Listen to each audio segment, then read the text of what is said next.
नमस्कार दोस्तों, स्वागत है आप सभी का हमारे यूट्यूब चैनल देव जी के ट्रिक्स में। तो दोस्तों हम लोग यहाँ पर हमेशा की तरह हिंदी का फुल टेस्ट लगाएंगे, जहाँ पर आपके 60 प्रश्न हैं। और जितने बच्चे यहाँ पर जुड़ चुके हैं सभी बच्चे वीडियो लाइक कर दें, शेयर भी कर दें। जो नए बच्चे हैं वो चैनल को सब्सक्राइब कर लें। और उसके साथ साथ हमने प्लेलिस्ट बना दिया है, जहां पर आपको हिंदी के सभी वीडियो आप प्लेलिस्ट के माध्यम से देख सकते हैं। तो यहां पर हमारी आवाज़ आ रही होगी, सभी को क्लियर आवाज़ आ रही है? आवाज़ आ रही है। हम लोग तो यहाँ पर स्टार्ट करते हैं टेस्ट को, स्पीड में रहेंगे, ठीक है। तो चलते हैं, स्टार्ट करते हैं। ओके चलिए, आपका पहला प्रश्न आपसे कह रहा है कर्कश का विलोम नीचे दिए गए विकल्पों में से चुनें। चलिए यहाँ पर बताइए कर्कश का विलोम क्या होता है। चलिए बिल्कुल सही जवाब आ रहे हैं, सभी के बिल्कुल सही जवाब है। ऑप्शन राइट आपका सी हो जाएगा। कर्कश का विलोम आपका मधुर होता है, जबकि कठोर का विलोम क्या होता है? तो कठोर का विलोम आपका कोमल होता है, ठीक है। या और आपका विवेक का होता है आपका अविवेकी, ठीक है। विवेकी का आपका हो जाए अविवेकी, और आपका विनम्र का हो जाएगा धृष्ट हो जाएगा, ठीक है। चलिए नेक्स्ट क्वेश्चन आपसे अगला पूछा गया है कि जो इंद्र पर विजय प्राप्त कर चुका हो, जो इंद्र पर पूछा है, जो इंद्र पर विजय प्राप्त कर चुका हो उसे क्या बोलते हैं? उसे बोलते हैं इंद्रजीत, ठीक है। ऑप्शन राइट आपका यहाँ पर सी हो जाएगा, इंद्रजीत। इसलिए आपको पता है जैसे आपके मेघनाथ हैं उनको इंद्रजीत कहा जाता है, क्योंकि उन्होंने इंद्र पर विजय प्राप्त की थी, ठीक है। तो सी नंबर आपके यहाँ पर सही हो जाएगा, ठीक है। चलिए यहाँ पर एक बात होती है कि जब इंद्रियों पर विजय प्राप्त किया जाए उसे जितेंद्रीय कहते हैं। जब इंद्रियों पर विजय प्राप्त करें तब उसे जितेंद्रीय कहते हैं। चलिए नेक्स्ट क्वेश्चन, उच्च कुल में पैदा होने वाला व्यक्ति होता है उसे क्या बोलते हैं? तो जो उच्च कुल में पैदा होता है उसे कहते हैं, ऑप्शन राइट आपका बिल्कुल सही है, ऑप्शन आपका डी हो जाएगा, वेरी गुड। कुलीन बोलते हैं उसे, क्या बोलते हैं? कुलीन बोलते हैं, ठीक है। चलिए नेक्स्ट क्वेश्चन आपसे अगला है कि ईश्वर तुम्हें दीर्घायु दे अर्थ के आधार पर वाक्य का भेद बताइए। अर्थात ये किस प्रकार का आपका वाक्य है? ईश्वर तुम्हें दीर्घायु दे, यहाँ पर आपकी कैसा है? तो ये आपका हो जाएगा ऑप्शन राइट सी हो जाएगा, इच्छावाचक वाक्य है। कैसा है आपका? इच्छावाचक है। ऑप्शन राइट आपका सी सही हो जाएगा। नेक्स्ट क्वेश्चन आपसे पूछा गया है श्री गणेश का विलोम शब्द बताइए। इजी क्वेश्चन आपके लिए है, हमेशा से पूछा जाता है और हमेशा से आप लोग पढ़े हैं कि श्री गणेश का जो आपका विलोम होता है वो आपका इत श्री होता है। ऑप्शन राइट आपका बी हो जाएगा, इत श्री हो जाएगा, ठीक है। चलिए नेक्स्ट क्वेश्चन आपसे अगला है फूल का पर्यायवाची शब्द नहीं है। फूल का पर्यायवाची नहीं है, 6 का जवाब दीजिए। फूल का पर्यायवाची नहीं है, 6 का सही जवाब क्या हो जाएगा यहाँ पर? चलिए बिल्कुल सही जवाब है, फूल का पर्यायवाची यहाँ पर आपका नहीं है, सी नंबर आपका तनुजा, ठीक है। तनुजा आपका फूल का पर्यायवाची आपका नहीं है। तनुजा अर्थात कह सकते हैं कि बेटी या पुत्री का पर्यायवाची होता है, ठीक है। तो ऑप्शन आपका यहाँ पर सी आपका तनुजा बेटी या कह सकते हैं पुत्री का हो जाएगा, ठीक है। चलिए नेक्स्ट क्वेश्चन आपसे अगला पूछा गया है किस रस को रसराज कहा जाता है? बहुत ही प्यारा क्वेश्चन और इजी क्वेश्चन। 7 का ऑप्शन राइट बताइए यहाँ पर कि किस रस को रसराज कहते हैं? वेरी गुड, ऑप्शन आपका सी हो जाएगा, श्रृंगार रस को, ठीक है। श्रृंगार रस को रसराज की उपमा से अलंकृत किया गया है, ठीक है। ऑप्शन राइट आपका सी हो जाएगा। चलिए नेक्स्ट क्वेश्चन आपसे पूछा गया है मन रे तन कागज का पुतला लागे बूंद बिनस जाए छिन में गर्भ करे क्या इतना। इस पंक्ति में कौन सा रस है? 8 का जवाब दीजिए, यहाँ पर आपका कौन सा रस है? तो यहाँ पर कह सकते हैं जिन विषयों में या उद्दीपनों में से परमात्मा के वास्तविक रूप का ज्ञान होता है वहाँ पर आपका वैराग्य हो जाता है, वहाँ पर आपका शांत रस होता है। वेरी गुड, यहाँ पर ऑप्शन राइट आपका हो जाएगा शांत रस हो जाएगा। ऑप्शन आपका डी सही हो जाएगा यहाँ पर, ठीक है। समझ में आ गया ना? यहाँ पर मतलब कह सकते हैं इस पद्य में कवि ने तन को कागज के पुतले के समान माना है, जो कि क्षण भर में पानी की बूंदों से नष्ट हो सकता है। फिर भी इस तन पर इतना गुमान क्यों?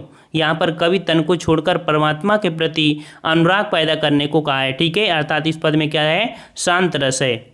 नेक्स्ट क्वेश्चन आपका 9 नंबर है कि जिस शब्द में 4 चरण और प्रत्येक चरण में 16 मात्राएं होती वह कहलाता है। चलिए बताइए भाई, जिसमें 4 चरण हो और प्रत्येक चरण में 16 मात्राएं उसे क्या कहते हैं? वेरी गुड, ऑप्शन राइट आपका डी हो जाएगा, चौपाई कहते हैं उसे। क्या बोलते हैं? चौपाई बोलते हैं। ऑप्शन राइट आपका डी सही हो जाएगा। नेक्स्ट क्वेश्चन आपसे अगला पूछा गया 10 नंबर कि कल्प वृक्ष का पर्यायवाची बताइए। कल्प वृक्ष का पर्यायवाची क्या हो जाएगा? चलिए यहाँ पर 10 का जवाब दीजिए। कल्प वृक्ष का पर्यायवाची आपका हो जाएगा ऑप्शन डी, अर्थात ये सभी पारिजात भी होता है, कल्पतरु भी होता है और देव वृक्ष भी होता है। इस प्रकार से डी नंबर आपका सही हो जाएगा। चलिए नेक्स्ट क्वेश्चन बताइए, हिंदी की आद्य जननी क्या है? हिंदी की आद्य जननी किसे कहते हैं? मतलब जो हिंदी आपकी आई है वो कहाँ से आई है? तो हिंदी की आद्य जननी किसे बोलते हैं भाई?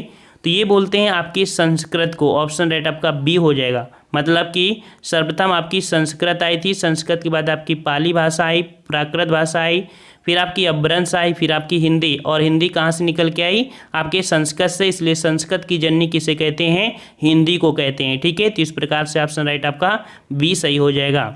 नेक्स्ट क्वेश्चन आपसे अगला है कि हिंदी दिवस कब मनाया जाता है? हमेशा से पूछा जाने वाला प्रश्न है भाई।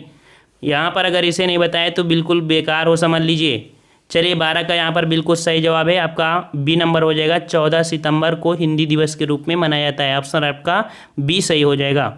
चलिए नेक्स्ट क्वेश्चन आपसे अगला पूछा गया है कि दिन रात अध्ययन करके भी वह प्रथम स्थान न प्राप्त कर सका। नीचे दिए गए विकल्पों में से इस वाक्य में रेखांकित वर्तनी जो आपको है बताइए शुद्ध वर्तनी क्या है? अध्ययन जो लिखा जाता है वो किस प्रकार से लिखा जाता है? 13 का जवाब दीजिए भाई, अध्ययन। और अध्ययन आप देखते हैं कि सही जो आपका होता है कौन सा? बिल्कुल सही जवाब आ रहा है, ऑप्शन राइट आपका बी हो जाएगा। यहाँ पर ये जो लिखा है अध्ययन बिल्कुल सही लिखा है। चलिए नेक्स्ट क्वेश्चन आपसे आपने पूछा है अभिकारी शब्द क्या होता है? अभिकारी शब्द क्या होगा? यहाँ पर जवाब दीजिए भाई। हमने आपको बताया था, देखो संज्ञा, सर्वनाम, क्रिया, विशेषण, ये जो 4 होते हैं वो आपके अभिकारी होते हैं। अदर आपके कह सकते हैं मतलब विकारी होते हैं। संज्ञा, सर्वनाम, क्रिया, विशेषण ये विकारी होते हैं, अदर जो होते हैं आपके अभिकारी। तो यहाँ पर अभिकारी आपका कौन हो जाएगा? ऑप्शन आपका 14 का हो जाएगा, सी हो जाएगा। ठीक है, सी हो जाएगा। चलिए यहाँ पर आपके कह सकते हैं अभिकारी में आपके देखिए क्रिया विशेषण, संबंध बोधक, समुच्चय बोधक और विस्मयाद बोधक, ये आपके कह सकते हैं अभिकारी में या अव्यय में आपके आ जाते हैं। नेक्स्ट क्वेश्चन आपसे अगला है 15 नंबर कि हिंदी वर्णमाला में व्यंजनों की संख्या बताइए।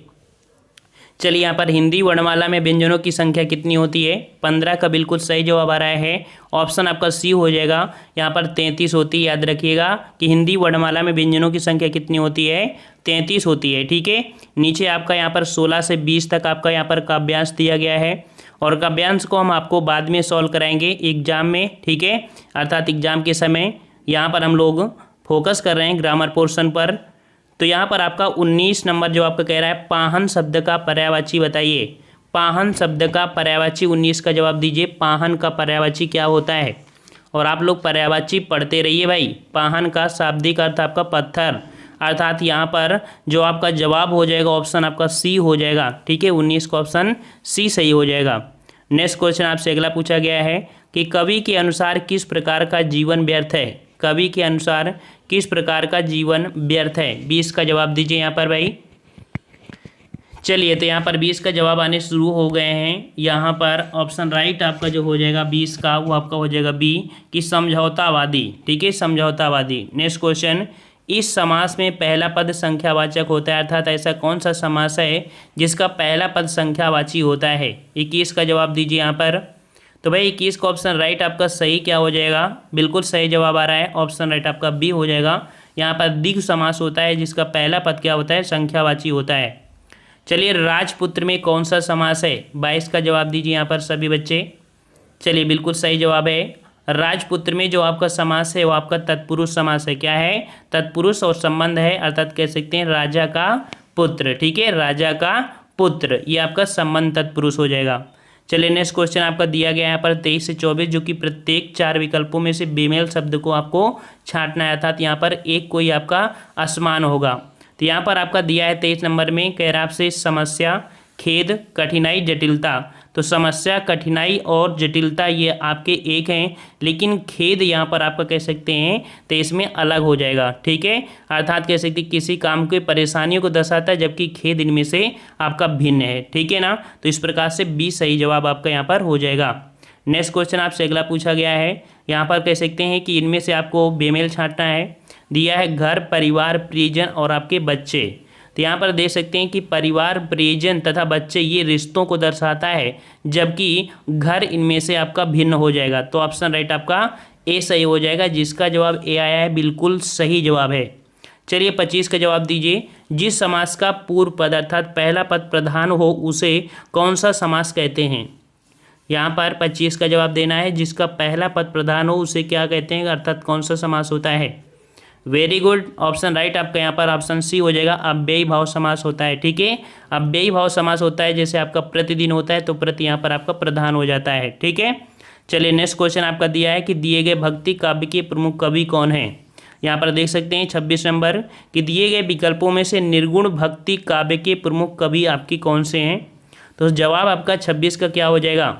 तो निर्गुण भक्ति काव्यधारा के जो कवि हैं वो आपके ऑप्शन बी आपके कबीरदास, जिसका जवाब 26 का बी आ रहा है। बिल्कुल आपका सही जवाब आपका है। ठीक है, चलिए नेक्स्ट क्वेश्चन आपसे अगला है कि भारतीय संविधान में किस भाषा को राजभाषा के रूप में स्वीकृत किया गया है। बहुत ही प्यारा क्वेश्चन है। 27 जवाब दीजिए। यहाँ पर भारतीय संविधान में किस भाषा को राजभाषा के रूप में स्वीकृत किया गया है।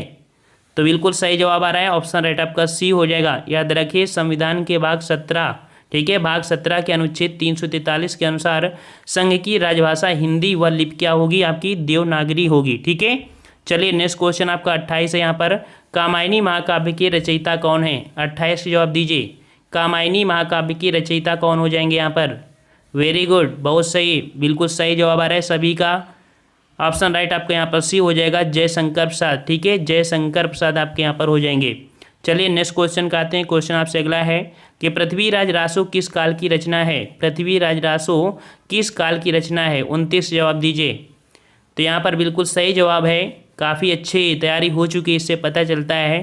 तो 29 का ऑप्शन आपका ए हो जाएगा, आपके आदिकाल की रचना है। ठीक है, इसके रचयिता आपकी चंद्रबरदाई हैं। ठीक है, और आदिकाल की अन्य रचनाएं विशालदेव रासो की भी हैं, परमाल रासो की भी हैं, विजयपाल की भी हैं। ठीक है, चलिए नेक्स्ट क्वेश्चन आपका अगला दिया है कि दिवसावसान का समय मेघमय आसमान से उतर रही है, वह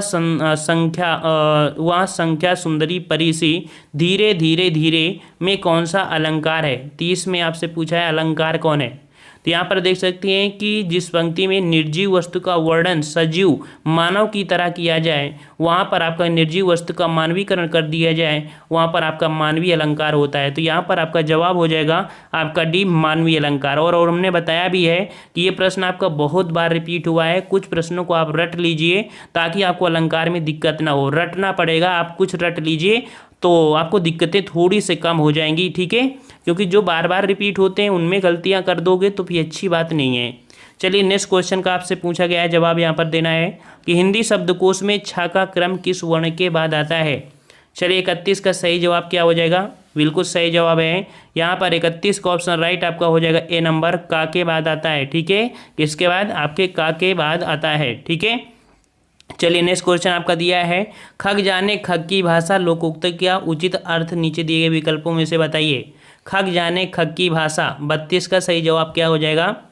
तो यहाँ पर 32 का जवाब आने शुरू हो गए हैं। वो बिल्कुल इसका सही जवाब हो जाएगा कि समान प्रवृत्ति वाले लोग एक दूसरे की सराहते हैं, अर्थात बात आप समझ जाते हैं। तो यहाँ पर जवाब ऑप्शन राइट आपका जो हो जाएगा वो आपका डी सही हो जाएगा। ठीक है, 32 का ऑप्शन आपका डी सही हो जाएगा। ठीक है, चलिए नेक्स्ट क्वेश्चन आपसे यहाँ पर दिया गया है जो कि आपको यारा वाला करके मिलान करना है 33 नंबर। ठीक है, और यहाँ पर 33 नंबर आप कह सकते हैं कि आसानी से इसको आप सॉल्व कर सकते हैं। जब भी आपका पेपर आएगा तो आप इसे सॉल्व कर पाएंगे, अर्थात एक यार अलावा को आपको क्रम से आपको करना है तो आप कर सकते हैं इसको। ठीक है, हम यहाँ पर स्किप कर देते हैं।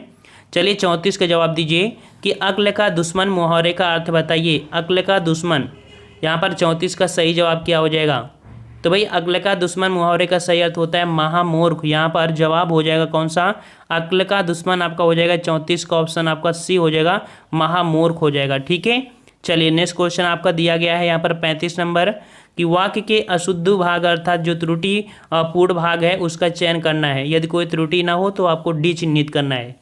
यहाँ पर 35 नंबर आपसे कह रहा है कि धनवान को व्यर्थ बेकार में सहायता देकर कोई लाभ ना होगा, कोई त्रुटि नहीं है। तो यहाँ पर देख सकते हैं धनवान को व्यर्थ में सहायता देकर कोई लाभ ना होगा, ये सही हो जाता। तो यहाँ पर आपको कह सकते हैं धनवान को व्यर्थ, यहाँ पर आपका जो बेकार शब्द है तो इसके लगाने की जरूरत नहीं है। इस प्रकार से बी नंबर आपका यहाँ पर त्रुटिपूर्ण था। ठीक है, बी नंबर आपका त्रुटि है, बेकार लगाने की जरूरत नहीं है। चलिए 36 जवाब दीजिए कि दिए गए शब्दों में शुद्ध वर्तनी वाला शब्द आपका कौन सा है। यहाँ पर दिया है आपका 36 नंबर सर्वोत्तम है, संसारिक है, और आपका सच्चिदानंद है, और आपका कीर्ति है। यहाँ पर जवाब सही जो आपका है वो आपका कौन सा है। चलिए यहाँ पर बिल्कुल सही जवाब है ऑप्शन राइट आपका यहाँ पर सी जो दिया है सच्चिदानंद, ये बिल्कुल आपका 36 का सही आपका हो जाएगा, 36 का सी नंबर। ठीक है, वहीं पर देख सकते हैं कि जो सर्वोत्तम का जो होगा वो आपका देख सकते हैं ता में ऐसा आपका डैश नहीं लगा हुआ है। ठीक है, तो ये आपकी इसमें त्रुटि थी। सांसारिक होता है ना कि संसारिक, अर्थात बड़ा सा हो जाएगा।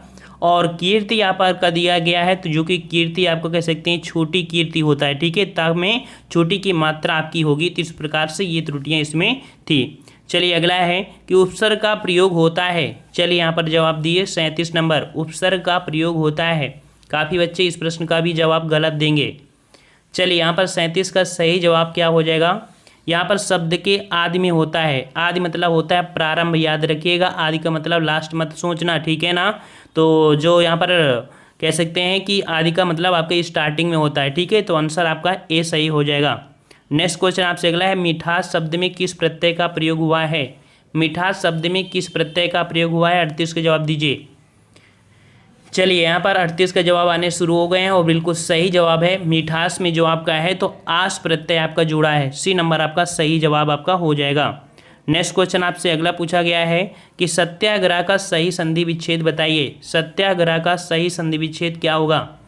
39 का जवाब दीजिए यहाँ पर, और 39 का सही जवाब आपका क्या सही हो जाएगा। सत्याग्रह का सही जो विग्रह करेंगे तो सत्य धन आग्रह होगा, डी नंबर सत्य धन आग्रह आपका हो जाएगा, सत्य धन आग्रह। ठीक है, और ये आपके दीर्घ संधि आपका है। ठीक है, चलिए नेक्स्ट क्वेश्चन आपका जो 40 नंबर है कि दो वर्णों के मेल से होने वाले विकार या परिवर्तन को क्या कहते हैं। यहाँ पर आपके वर्ण दिया है भाई, ठीक है, शब्द नहीं दिया। शब्द होता तो समास होता, यहाँ पर वर्णों के विकार बोला गया है, और जो वर्णों का विकार होता है वहाँ पर आपका संधि होती है। तो इस प्रकार से यहाँ पर आंसर आपका ए हो जाएगा। तो जिसका जवाब ए आया है भाई उसी का जवाब सही है। ठीक है, चलिए यहाँ पर एक चैप्टर हमने यहाँ पर लिया है जो कि आपकी कवि और रचनाओं से संबंधित है।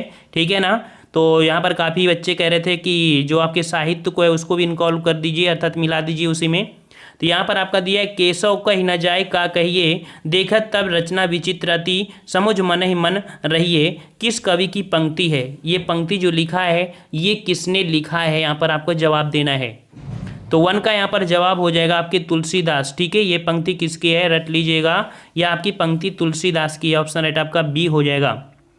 चलिए अगला है कि विजय देव नारायण शाही की कविताएं किस सप्तक में संग्रहित हैं। विजय देव नारायण शाही की कविताएं किस सप्तक में संग्रहित हैं। 2 का सही जवाब क्या हो जाएगा। तो याद रखिए विजय नारायण शाही की जो कविताएं हैं वो आपकी तीसरा सप्तक में आपकी संग्रहित हैं। तो 2 को ऑप्शन राइट आपका ए सही हो जाएगा। नेक्स्ट क्वेश्चन आपसे अगला पूछा गया है, देसिल बयाना सब जन मिठा किसका कथन है। देसिल बयाना सब जन मिठा ये किसका कथन है। 3 का जवाब दीजिए। तो यहाँ पर 3 का ऑप्शन राइट आपका याद रखिए, यहाँ पर डी हो जाएगा विद्यापति। ठीक है, क्या है आपके विद्यापति हो जाएंगे। नेक्स्ट क्वेश्चन आपसे अगला है, हलावाद के प्रवर्तक का नाम बताइए। हलावाद के प्रवर्तक के नाम पूछा है यहाँ पर। 4 का जवाब क्या हो जाएगा। तो याद रखिए हलावाद के प्रवर्तक का नाम है आपकी हरिवंश राय बच्चन। ऑप्शन राइट आपका डी हो जाएगा हरिवंश राय बच्चन। नेक्स्ट क्वेश्चन कि कवियों की उर्मिला विषयक उदासीनता निबंध के लेखक बताइए।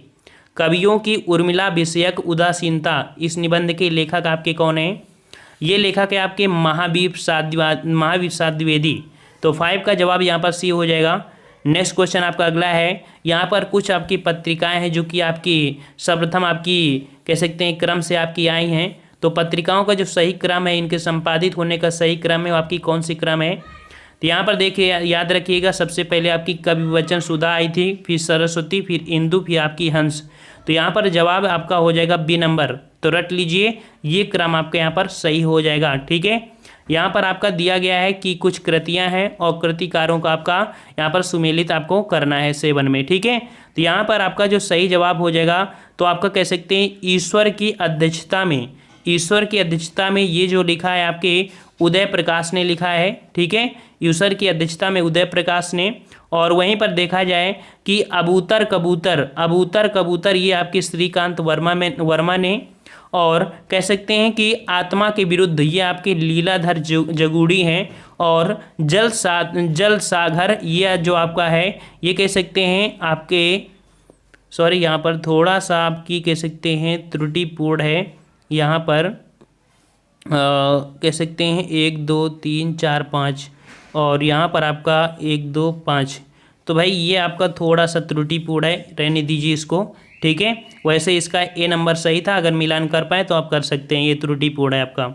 चलिए नेक्स्ट क्वेश्चन आपका अगला दिया है कि कौन सा युग्म संगत है, कौन सा युग्म संगत है। तो 8 का यहाँ पर जवाब हो जाएगा कि कौन तुम मेरे हृदय में, कौन तुम मेरे हृदय में। तो ये आपका जवाब आपका महादेवी वर्मा हो जाएगा। तो ये पंक्ति जो आपकी है वो आपकी महादेवी वर्मा की है, ठीक है। नेक्स्ट क्वेश्चन आपका दिया है बादल राग कविता की रचयिता बताइए, बादल राग कविता के रचयिता बताइए। 9 का जवाब दीजिए यहाँ पर। चलिए 9 का जवाब आपका हो जाएगा यहाँ पर कौन सा, तो बादल राग कविता के रचयिता हैं आपके निराला जी, ठीक है। कौन है, निराला, ऑप्शन राइट आपका डी हो जाएगा। नेक्स्ट क्वेश्चन आपसे अगला है कि कोर्ट मार्शल नाटक समाज की किस समस्या पर आधारित है। कोर्ट मार्शल नाटक समाज की किस समस्या पर आधारित है। 10 का जवाब क्या हो जाएगा, तो यहाँ पर ये है आपके जातिवाद में, ठीक है, जातिवाद की समस्या पर आपका आधारित है, ठीक है। नेक्स्ट क्वेश्चन आपका अगला है कि छायावाद का पतन किसका ग्रंथ है, छायावाद का पतन किसका ग्रंथ है। 11 का जवाब क्या हो जाएगा यहाँ पर, तो 11 का ऑप्शन राइट आपका यहाँ पर जो सही जवाब हो जाएगा वो आपका डी हो जाएगा, देवराज उपाध्याय। हम यहाँ पर स्पीड में इसलिए है क्योंकि आपको नहीं आ रहे होंगे, कठिन प्रश्न है। नेक्स्ट क्वेश्चन आपके अगला है कि आधुनिक काल में गद्य का आविर्भाव सबसे प्रधान घटना है, यह कथन किसका है। आधुनिक काल में गद्य का आविर्भाव सबसे प्रधान घटना है, ये कथन किसका है। 12 का ऑप्शन राइट आपका बी हो जाएगा, ये आपके रामचंद्र शुक्ल की है, ठीक है, रामचंद्र शुक्ल की है। नेक्स्ट क्वेश्चन आपका अगला है कि तुम विद्युत बन जाओ पाहुन मेरे नैनों पर पग धर धर पंक्ति में जो आपके हैं ये पंक्ति किसकी है। तुम विद्युत बन जाओ पाहुन मेरे नैनों पर पग धर धर, यहाँ पर आपका 13 का जो सही जवाब हो जाएगा महादेवी वर्मा का हो जाएगा, ठीक है, ए नंबर आपका सही हो जाएगा। चलिए अगला है कि अधिकार सुख कितना मादक किंतु सारहीन है, पंक्ति प्रसाद के किस नाटक से संबंधित है। 14 का सही जवाब आपका क्या हो जाएगा, तो अधिकार सुख कितना मादक किंतु सारहीन है, यहाँ पर जवाब आपका डी हो जाएगा स्कंदगुप्त, ठीक है, डी नंबर आपका सही हो जाएगा। 15 का आपका पूछा गया है कालक्रम की दृष्टि से निम्नांकित उपन्यासों का सही अनुक्रम बताइए। तो यहाँ पर रट लीजिएगा, 15 का जवाब आपका बी हो जाएगा भूतनाथ, फिर आपका डूबते मस्तूल, कब तक पुकारूं, फिर आपका अंतिम अरण्य। ये आपकी एक क्रम से आपका लिखा गया है, ठीक है। तो आपका थोड़ा सा पढ़ना पड़ेगा भाई, अब कुछ टफ होगा तो कुछ नया तो क्वेश्चन मिलेंगे ही ना। चलिए कभी कुछ ऐसी तान सुनाओ जिससे उथल पुथल मच जाए, किसकी पंक्ति है। 16 का जवाब दीजिए, और यहाँ पर 16 से ही आप कह सकते हैं अंतिम प्रश्न भी है, और ये पंक्ति है आपके बालकृष्ण शर्मा नवीन की है, ठीक है। तो इस प्रकार से आज आपने टेस्ट देखा कि जो लास्ट के क्वेश्चन थे आपके जो हमने एक्स्ट्रा ऐड किया था वो काफ़ी टफ थे, और इन पंक्तियों को आप लिख लीजिएगा अपने कॉपी में, ठीक है, ताकि आपको दिक्कत ना हो। और ये तो आप कह सकते हैं एक 10-5 क्वेश्चन एक आपको टॉपिक के हिसाब से लाए थे, जब इसके 40-50 क्वेश्चन आपको करा देंगे तो आपके कुछ ना कुछ आपके कह सकते हैं परिवर्तन आपका आ जाएगा ये कठिन प्रश्न में, ठीक है। तो फ्रेंड्स मिलते हैं हम लोग नए एक वीडियो में, पसंद आया तो वीडियो लाइक करिए, चैनल को सब्सक्राइब भी कर लीजिए, ठीक है। जय हिंद, जय भारत।